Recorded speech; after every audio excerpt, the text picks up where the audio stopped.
Netflix has covered serial killers. It has covered cults, disappearances, and some of the most disturbing crimes in modern history. These 5 cases did not make the cut. Not because they are less disturbing, because they are more.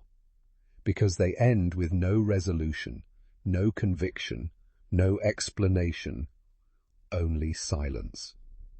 Tonight, we open 5 of them. Story 1. The Villisca Axe Murders, 1912. On the morning of June the 10th, 1912, a neighbor in Villisca, Iowa, approached the Moore family home. The house was silent. The curtains were drawn. No one had emerged. She knocked. No answer. When the door was opened, 8 people were found dead in their beds. Josiah Moore, his wife Sarah, their 4 children aged 5 to 11, and 2 young girls, Lena and Ina Stillinger, who had stayed the night as guests. All 8 had been killed with an axe in their sleep. The axe was found in the guest room. It belonged to the family. Every mirror in the house had been covered with clothing. The ceilings of the rooms where the bodies were found were marked, deep gouge marks from the backswing of the axe. Investigators noted something else. The killer had not left after committing the murders. Evidence suggested they had remained in the house through the night, sitting in the parlor, perhaps eating food from the kitchen, before leaving in the early morning hours. No fingerprints were taken. The crime scene was open to the public before a proper investigation was conducted. Hundreds of civilians walked through the house on the day the bodies were discovered. Over the following years, multiple suspects were arrested. A traveling minister named Reverend George Kelly confessed twice. He was acquitted twice. A Pinkerton detective named James Newton Wilkerson spent years building a case. He died before it was completed. The murders were never solved.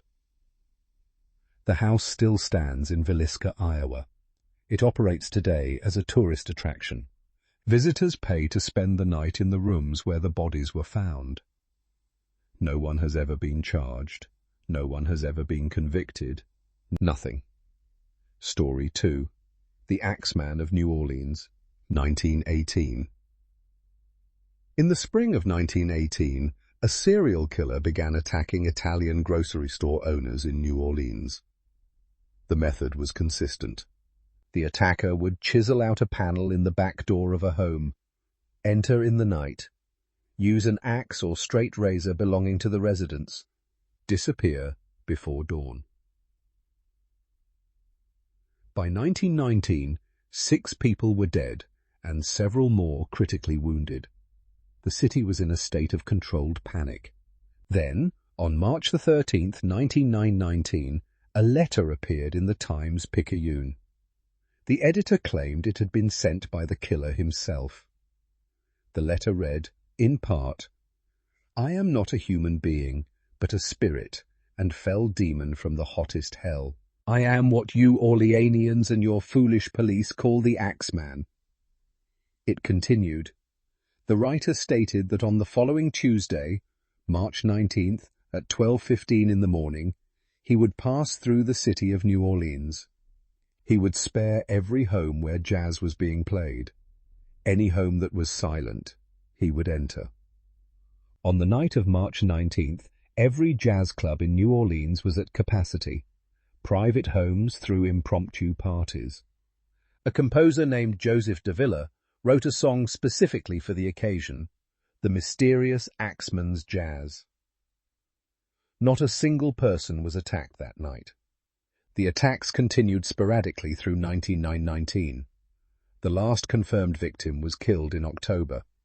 After that, the murders stopped entirely. No arrest was ever made. The letter was never definitively authenticated. The identity of the Axeman of New Orleans has never been established. There are theories. A mafia connection, a personal grudge, an opportunistic predator who used the letter for cover. All of them remain theories.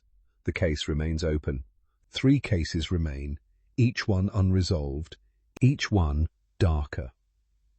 If you're the kind of person who digs into stories like these, subscribe now We are unpredictable. You are exactly where you belong. Story 3.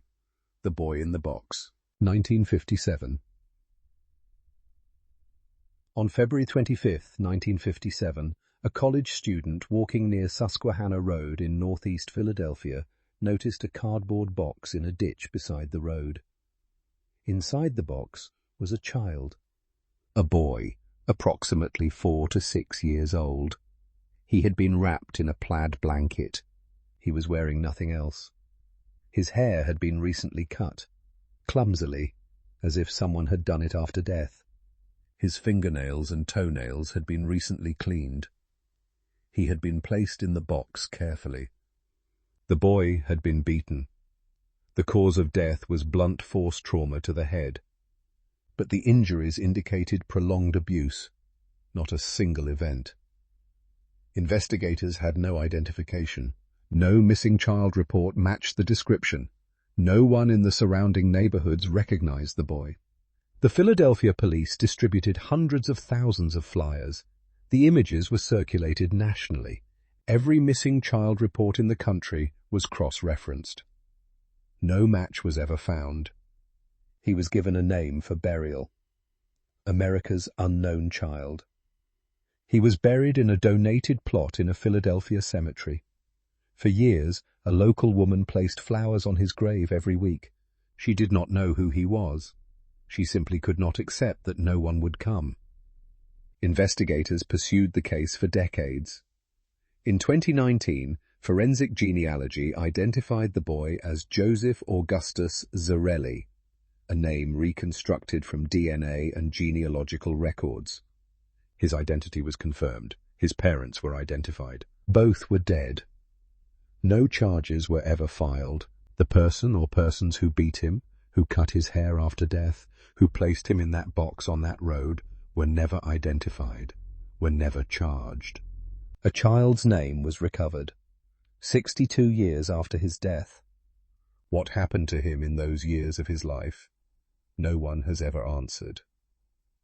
Story 4.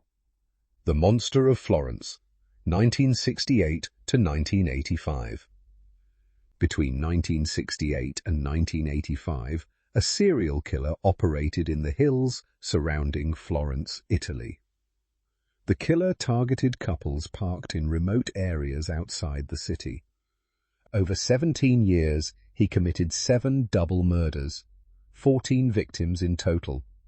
The crime scenes were consistent, clinical, evidence of preparation, no witnesses. The Italian press named the killer Il Mostro di Firenze, the Monster of Florence. The investigation became one of the most extensive in Italian history. Hundreds of suspects were questioned. Multiple people were arrested and convicted, and later released when the murders continued. A farmer named Pietro Pacciani was convicted in 1994, acquitted in 1996. A retrial was ordered. He died in 1998 before it concluded. 2 of his associates were later convicted as accomplices. Their convictions were eventually overturned on appeal. A magistrate named Giuliano Mignini, who would later become internationally known for his prosecution in the Amanda Knox case, pursued a theory that the monster was part of a satanic sect operating in Florence. The theory was never proven. Several people accused under this theory were later exonerated. The Monster of Florence was never definitively identified. No confirmed conviction has ever stood. The investigation destroyed careers, imprisoned innocent people, and lasted nearly 4 decades without resolution.